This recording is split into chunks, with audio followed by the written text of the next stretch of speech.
Mambo vipi? Hebu jiulize swali dogo. Hivi, kwa nini ile njia tuliyofundishwa na wazazi wetu, unajua, ile ya soma sana, pata kazi nzuri, kisha maisha yatakuwa poa, kwa nini haifanyi kazi kwa wengi wetu siku hizi? Katika uchambuzi wetu wa leo, tunaingia ndani ya kitabu cha Venus Kanyomoza, Ajira Pekee Haitoshi. Na nikwambie, kitabu hiki kinavunja sheria zote tulizofundishwa kuhusu pesa na usalama wa maisha. Hebu tuanze safari hii pamoja. Kwanza kabisa, hebu tumfikirie kijana mmoja anaitwa Baraka, mhitimu wa uhandisi, fresh kutoka chuo, anatokea kule Mwanza. Wazazi wake, yaani walijitoa kweli kweli, walifika hatua ya kuuza ng'ombe ili kuhakikisha anapata elimu bora. Lakini alipofika Dar es Salaam na kupata ile kazi, uhalisia ulimpiga. Mshahara aliokuwa anapata haukutosha hata kidogo kulipia kodi na mahitaji yake ya msingi. Hadithi hii inaumiza, lakini ndiyo uhalisia unaowakabili maelfu ya vijana wetu. Basi, hadithi hii ya Baraka inatuleta moja kwa moja kwenye kiini cha tatizo.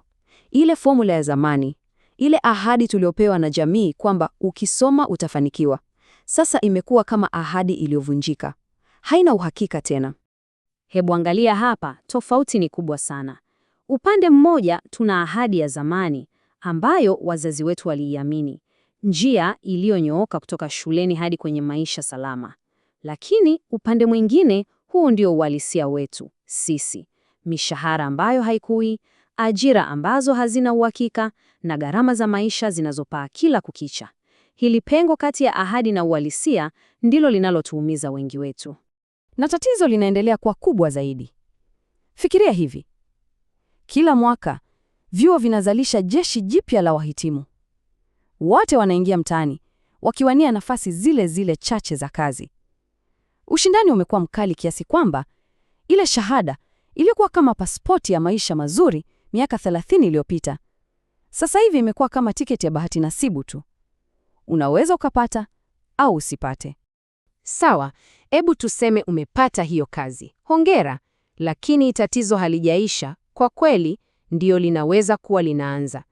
Kutegemea chanzo kimoja tu cha mapato, yaani mshahara, ni hatari sana katika dunia ya leo isiyotabirika. Kitabu hiki kinauita huu mtego wa mshahara. Na ni kama vile unakimbia kwenye kile kifaa cha mazoezi, treadmill. Unakimbia kwa nguvu zote, unatoa jasho jingi, lakini kiukweli unabaki pale pale. Unapata mshahara, gharama za maisha zinapanda. Unapata ongezeko la mshahara, gharama nazo zinapanda zaidi. Unajikuta umenaswa kwenye mzunguko huu, na mbaya zaidi, unampa mwajiri wako remote control ya maisha yako ya kifedha. Uhuru unapotea. Na kama unafikiri hii ni nadharia tu, hebu tumwangalie Hamisi. Kaka wa watu alifanya kazi benki kwa miaka 12. Alikuwa na kila kitu, mshahara mzuri, gari, heshima.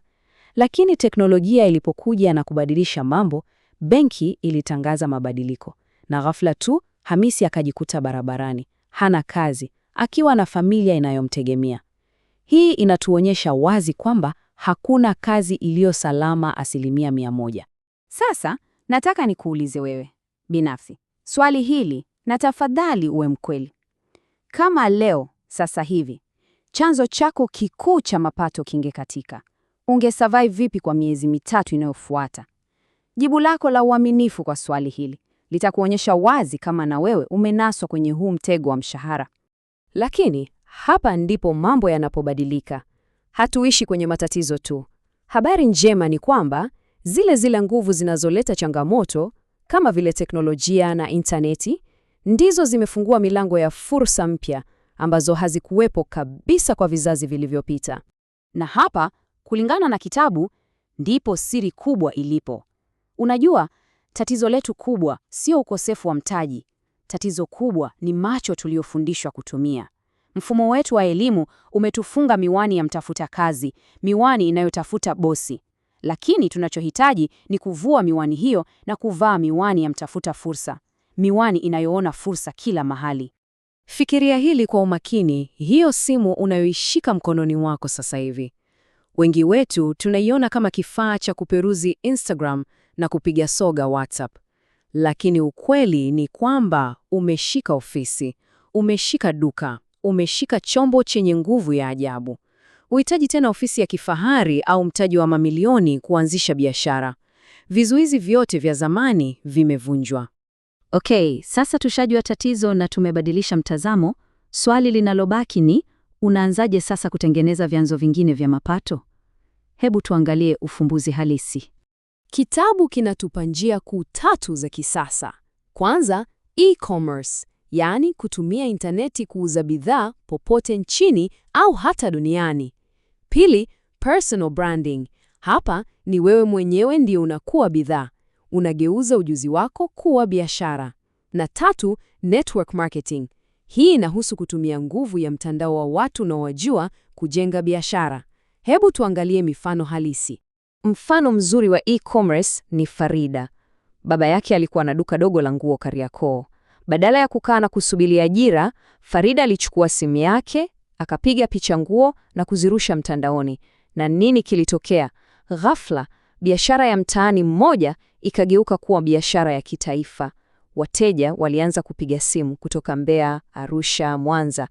Hii inaonyesha hauhitaji kuanzisha kitu kipya, unaweza kuboresha kilichopo kwa kutumia teknolojia.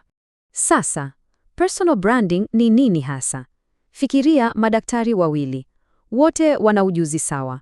Mmoja anafanya kazi kimya kimya hospitalini.